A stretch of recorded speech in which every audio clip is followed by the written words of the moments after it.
పుల్లగా తినాలనిపించే పుంటికూరతో ఒక మంచి వెరైటీ. ఫస్ట్‌గా మనం కొంచెం ఆయిల్ వేసేసి దానిలో ఒక చిన్న ఆనియన్ వేసి మన జీఎల్ఎఫ్ పసుపు మాత్రం వేసాను. తర్వాత కొంచెం కరివేపాకు వేసాను. దీనిలోనే మనకి నార్మల్‌గా జీలకర్ర అండ్ గార్లిక్ అది వెల్లుల్లి ఉంటుంది కదా, అది ఒకటి మంచి దంచేసేసి వేసేయాలి. దాని తర్వాత శనగపప్పు. ఈ శనగపప్పు ఏంటంటే ముందే మనం ఉడకబెట్టుకోవచ్చు, హాఫ్ బాయిల్డ్ అయినా, లేకపోతే ఒక 3 to 4 అవర్స్ ముందు నానబెట్టుకుందైనా పర్వాలేదు. సో ఇక్కడ నేను టైం లేదనేసి అప్పుడే హాఫ్ బాయిల్ చేసిన శనగపప్పు మాత్రం వేసాను, ఒక పిడికెడంతా అంతే.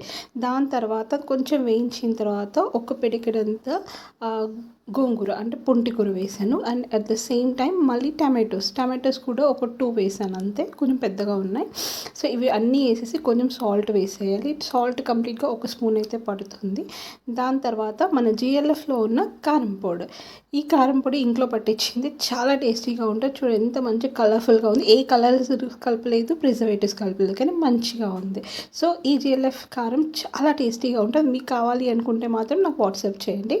And at the same time ఇది మొత్తం అంతా ఒక్కసారి మంచి కలిపేసేయాలి. కలిపేసి ఒక 5 minutes దాన్ని మగ్గనివ్వాలి. అంటే జస్ట్ క్యాప్ పెట్టేసి వాటర్ పొయ్యకుండానే మగ్గనివ్వాలి.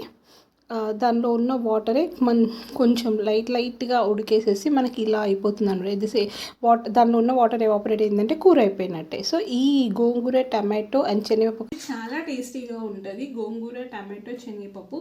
అండ్ దీనిలో మనం యూజ్ చేసింది ఏంటంటే జిఎల్ఎఫ్ యొక్క కారం, అందులో ఇంత రెడ్ కలర్ కనబడుతుంది. ఒకసారి మీరు కూడా ట్రై చేయండి. మీకు ఫుల్ రెసిపీ కావాలి అంటే నాకు కమెంట్ చేయండి అండ్ ట్రై చేసి చూద్దాము.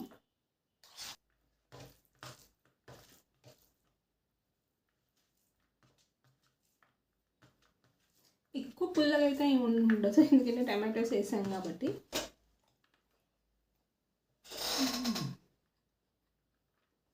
బాగుంది,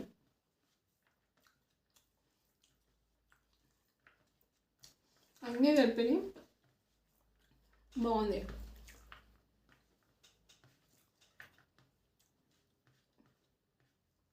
కొంచెం డిఫరెంట్గా తినాలి అనుకునే వాళ్ళు ఇలా ట్రై చేయండి, చాలా బాగుంటుంది.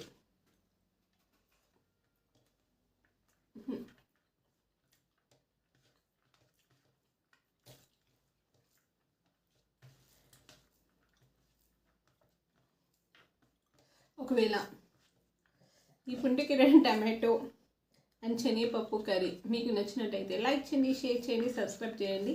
అండ్ ఈ కారం జిఎల్ఎఫ్లో యూజ్ చేసింది కావాలి అనేసి అనుకుంటే నా నెంబర్కి వాట్సాప్ చేయండి.